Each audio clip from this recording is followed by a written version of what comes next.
نودلز صحية بس طعمها مش صحي خالص. يلا اوريكم الطريقة.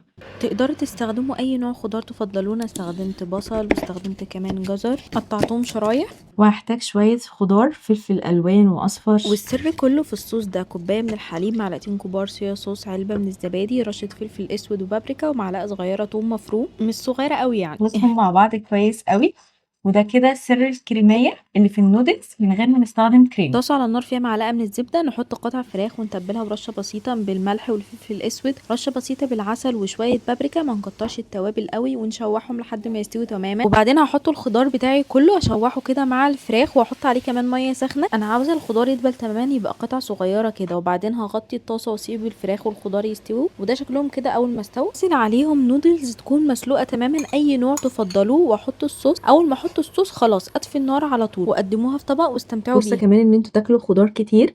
هي المفروض كانت محتاجة بصل اخضر، بس انا دورت على البصل الاخضر في كل حتة ما لقيتوش. اصحابنا خبراء الخضار اللي بيعرفوا كل خضار بيطلع في اي موسم يفيدوني البصل الاخضر بيطلع امتى، عشان انا فعلا ما لقيتوش. اعملوا سيف وجربوها. انجوي.